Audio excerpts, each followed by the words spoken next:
हम करेंगे हर मजलूम की हिमायत। बिस्मिल्लाहिर्रहमानिर्रहीम। अस्सलाम वालेकुम। मैं हूँ हुरैन फातिमा और आप देख रहे हैं हिमायती न्यूज़ HD चैनल।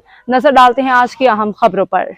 रोजनामा हमायती न्यूज़ रिपोर्ट। आबिद हुसैन आफरीदी शाह लतीफ चौकंडी कब्रिस्तान के रास्ते पे सेवरेज का पानी जमा, शहरियों का फौरी नोटिस लेने का मुतालिबा। कराची शाह लतीफ चौकंडी कब्रिस्तान जाने वाले रास्ते पे सेवरेज और गटर का पानी जमा होने के बाद शहरियों को शदीद मुश्किलात का सामना है। कब्रिस्तान आने जाने वाले अफराद, लवाकिन और मुकामी आबादी को आमदरफ्त में दुश्वारी पेश आ रही है, जबकि ताफुन ज़दा पानी मुख्तलिफ बीमारियों सेहत के मसाइल का भी सबब बन रहा है।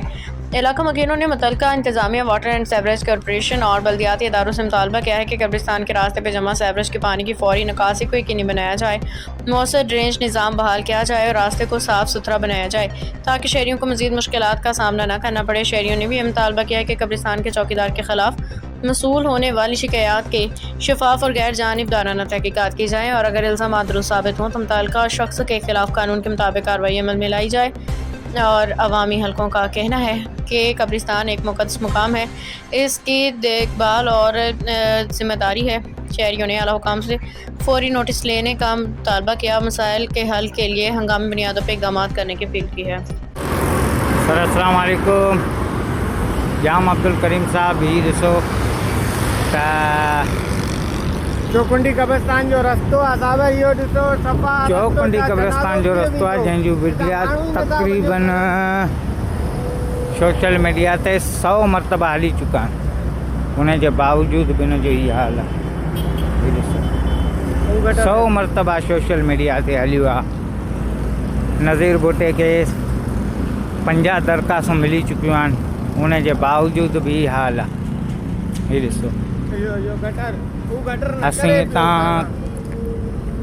जनाज़ो असांजो यकीन कर कीअं हितां खां वञे थो, अलाह बहितर ॼाणे थो। मथां मोहरम जो महीनो आहे, दुनिया ईंदी, दुनिया कब्रिस्तान ते ईंदी। उन्हनि जो हाल ई आहे। मेन रोड आहे। 50 खां मथे नज़ीर भुट्टे खे दरख़्वास्तूं मिली चुकियूं आहिनि। जाम साहब वॾी महिरबानी थींदी तव्हांजी, बिल्कुलु वॾी महिरबानी थींदी जेको तव्हां हिन ते गौर फ़िक्र कंदा। महिरबानी थींदी तव्हांजी, जल्द खां जल्द हिन खे जेको आहे क्लियर करायो वञे। इहे हितां कब्रिस्तान ते अचण वारा बच्चा ॾिसो केतिरो परेशान आहिनि, हिननि जो ई वञणु। इहे गाॾी हितां ॿार बचे सां गाॾियूं ईंदियूं आहिनि जेके केॾी तक। अस्सलाम वालेकुम सर। सारी जगह चौकुंडी ईंदी आहे। चौकुंडी कब्रिस्तान क़दीमी आहे जेको तव्हां ॾिसो पिया त हिन कब्रिस्तान में पंहिंजूं तक़रीबन 2-3 लाइनियूं पाणीअ जूं लॻियलूं आहिनि। हुन जे बावजूदि बि जेको आहे ॾिसो तव्हां बिल्कुलु टैंकी ख़ाली पई आहे।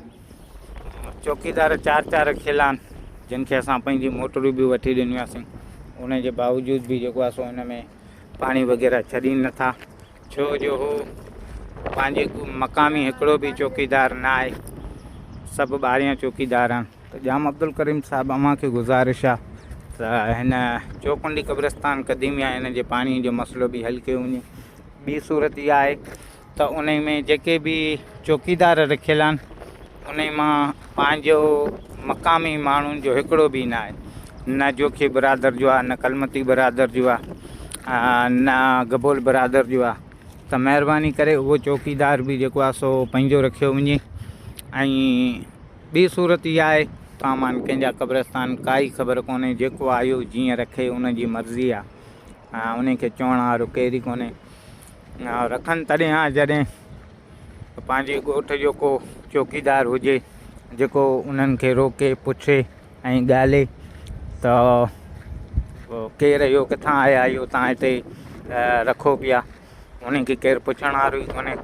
त महिरबानी थींदी आहे अव्हांजी, चौकीदार हिकिड़ो ॿ जेको आहे सो पंहिंजो मक़ामी रखंदा त तव्हांखे बि ख़बर पवंदी पई।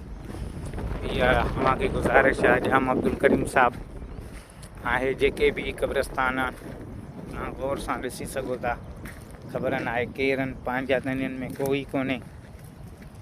हेॾां हे रखिया आहिनि, हे जेके बि आहिनि सभु ग़ैर मक़ामी माण्हू आहिनि। इहे हेॾां रखिया आहिनि, हे सभई जेके बि आहिनि ग़ैर मक़ामी माण्हू आहिनि। त महिरबानी करे सभ खां पहिरीं चौकीदार पंहिंजो रखो, पाणीअ जो बंदोबस्तु कयो वञे। मोहरम जो महीनो अची वियो, पाणी आहे कोन बिल्कुलु। उहो जेके चौकीदार आहिनि उहो पंहिंजे वणनि खे पंहिंजे बाग़ खे पाणी ॾियनि पिया, कब्रस्तान लाइ करे पाणी आहे कोन। पंहिंजी मोटर भी वठी ॾिनी हुआसीं उनजे। अब तक के लिए इतना ही। मजीद खबरों और अपडेट्स के लिए देखते रहें हिमायती न्यूज़ HD चैनल।